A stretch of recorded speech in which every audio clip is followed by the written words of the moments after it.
Hello and welcome to your history class once again.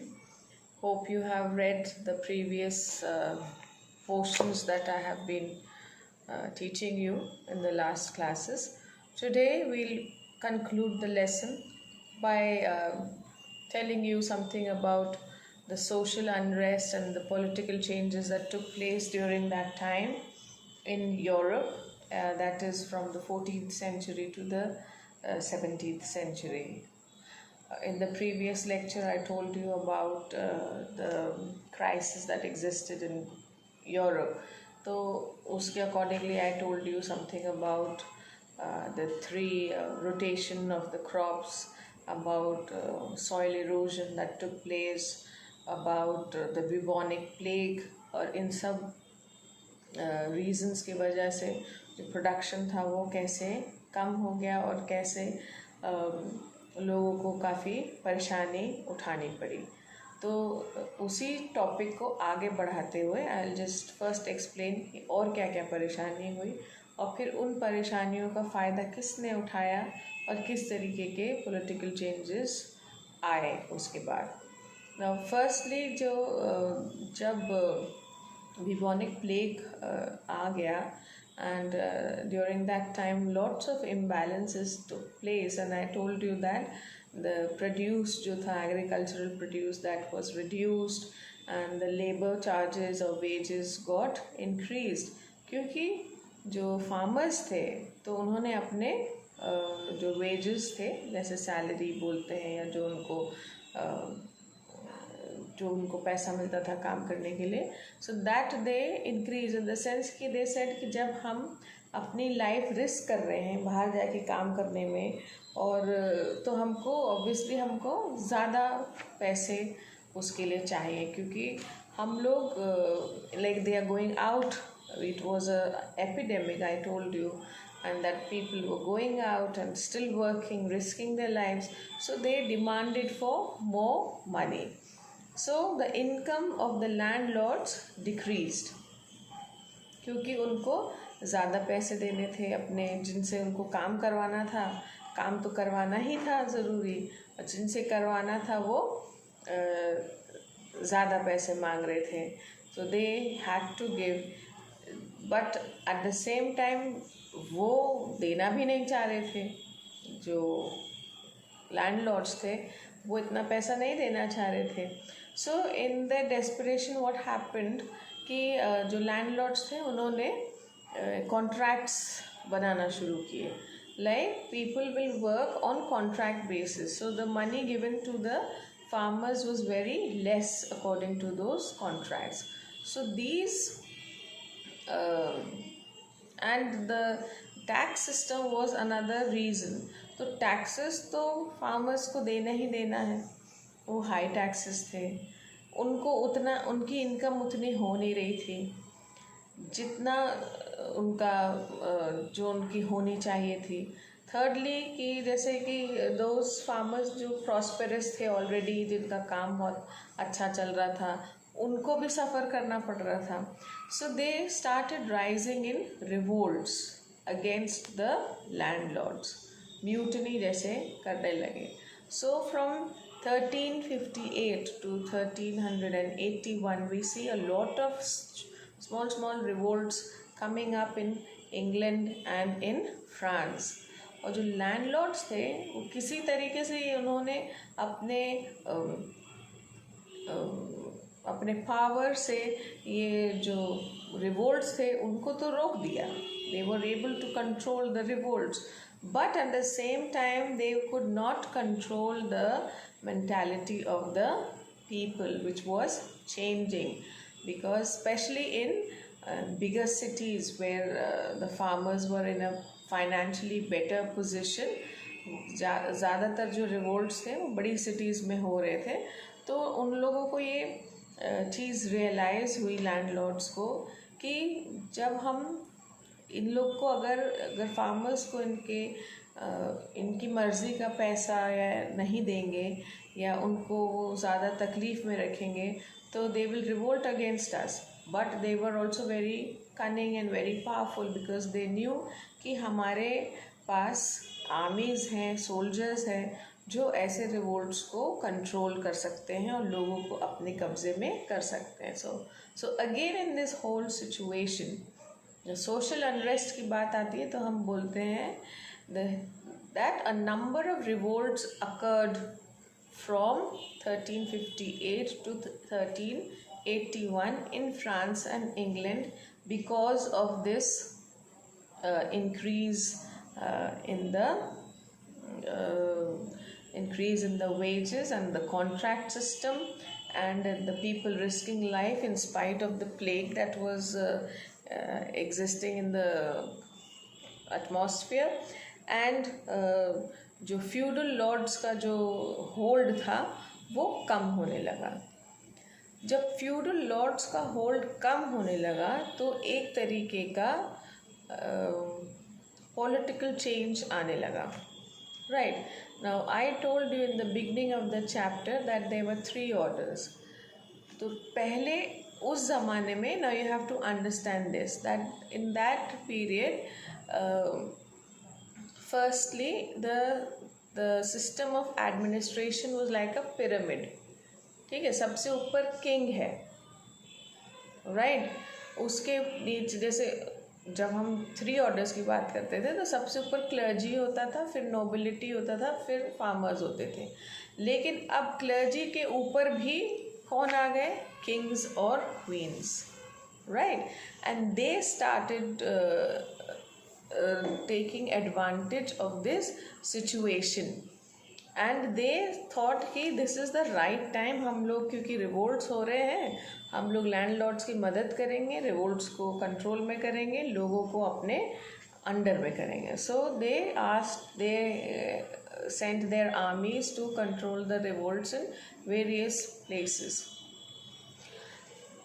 क्योंकि feudal system जो था, जो ज़मींदारी सिस्टम जिसको हम कहते हैं, वो फ्यूडलिज्म वो ख़त्म होने लगा और ये जो मोनार्कियल सिस्टम है ये आगे आने लगे. जो पहले लैंडलॉर्ड्स होते थे वो अब किंग्स होने लगे, right. They became more powerful. Kings started keeping armies with them, soldiers with them. Their basic idea was to fight and extend their empire. उसके लिए वो लोग बहुत सारे वॉर्स लड़ते थे. वॉर्स लड़ने के लिए पैसे की ज़रूरत है. पैसा कहाँ से आता था? इन फार्मर्स से टैक्स लेके, right. So the taxes increased, revolts also increased, but the power of the king also increased at the same time because he became more powerful. He had money, he had the army, and he was able to control the situation.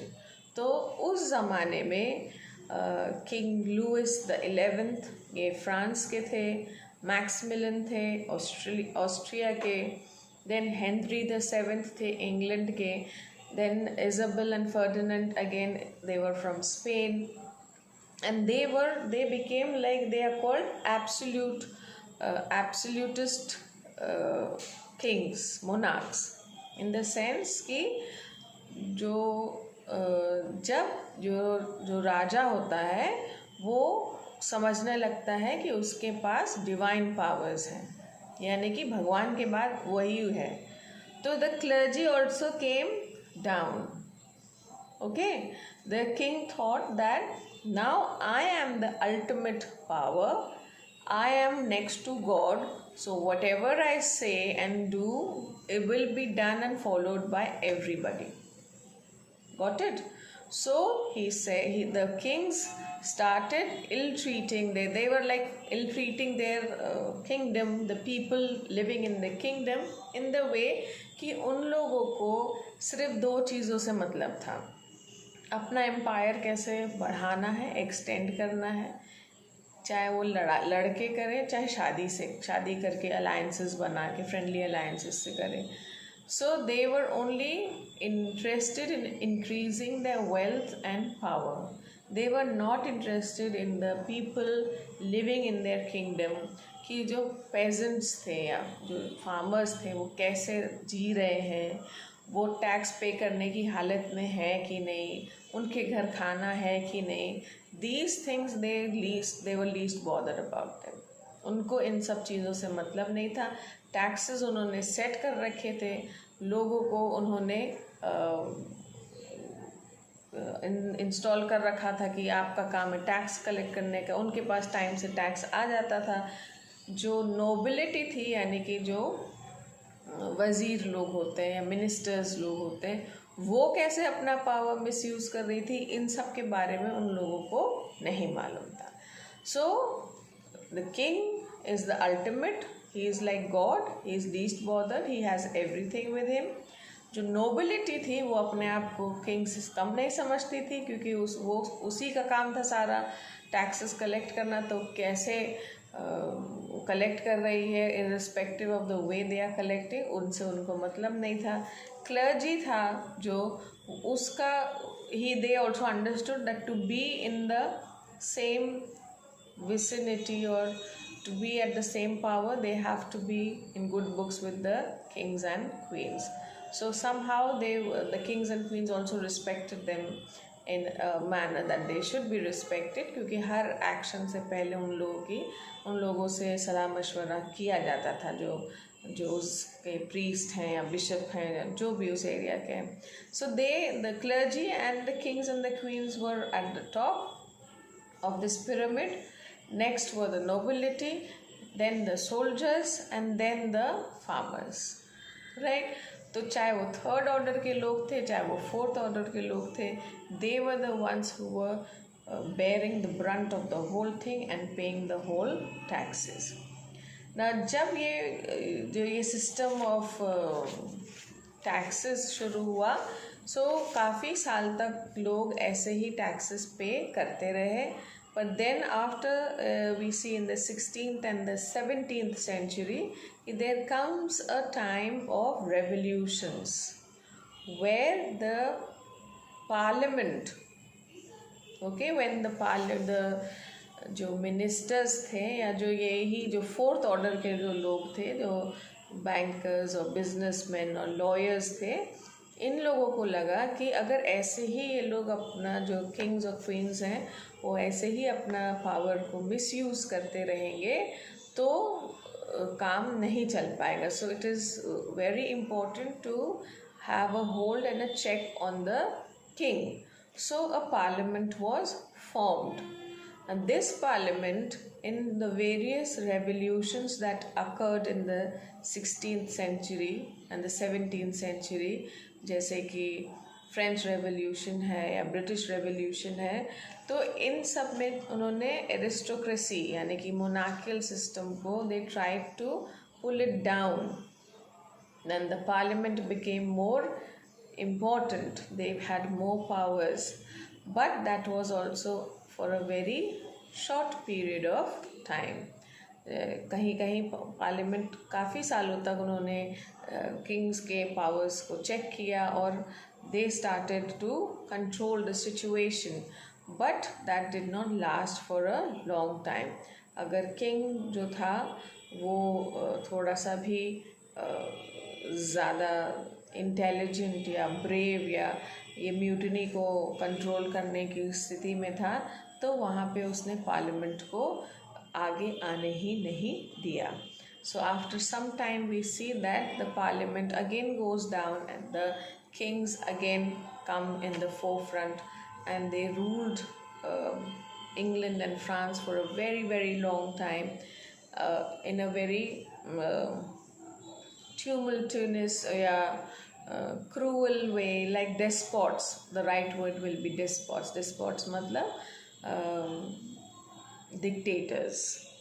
Okay, so they ruled England and France. The kings of those times ruled like despots, like dictators, and tried to do whatever they could, and they tried to control the whole thing and keep the power in their hands, right? लेकिन ये चीज़ ज़्यादा दिन तक नहीं चल पाई. And once we come to the later 17th century, we see these revolutions occurring again. The French Revolution and the British Revolution, where the monarchical system of government comes down and a Republican government is formed, right? तो जैसे कहीं कहीं ऐसा हुआ कि parliament और monarchial system दोनों को एग्जिस्ट करके उन्होंने गवर्नमेंट फॉर्म की. कहीं कहीं किंग जो था वो he was just a monarch of the country. The real power was in the hands of the parliament. But in some places it was divided. The work was divided between the two. They collaborated and worked together. So these were the changes, the political changes that took place, which later on, जब तक हम 18th और 19th century में आते हैं, they take a different turn, and England and France again become the most powerful countries of Europe. और इसी की वजह से हम जब further आगे बढ़ेंगे तो we see how the world is divided into two groups, and then the two world wars take place. But this was the beginning. This is the base of the things that happened in the future, in the later 19th and the 18th, 19th and the 20th century, right? So with this we come to the end of the chapter. I hope that you have understood the chapter. If you have any difficulties in understanding it, kindly let me know. I will explain it to you again. Okay, and if not, then next week I will be sending you the notes. Just before I end the chapter, आपकी copies आई थी correction के लिए. तो the long answers, it was noticed that they are very small. तो long answer कम से कम register में अगर आप लिख रहे हैं तो 2 से 2.5 पेज या ज़्यादा से ज़्यादा 3 पेजेस का होना चाहिए. So whatever you are writing, please elaborate those points and write. तो तभी वो 3 पेजेस में आएगा. जो शॉर्ट आंसर होता है, like you will have 3 types. Very short, जो I send you, that you already have that because I send you those questions. Then short will be at least half a page or 1 page maximum, and long answers are very long answers for 3 pages. So please see that you keep up to the word limit.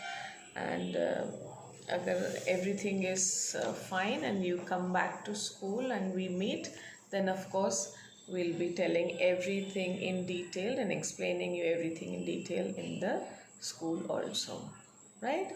So till then, take care of yourselves and have a nice week ahead. Bye bye.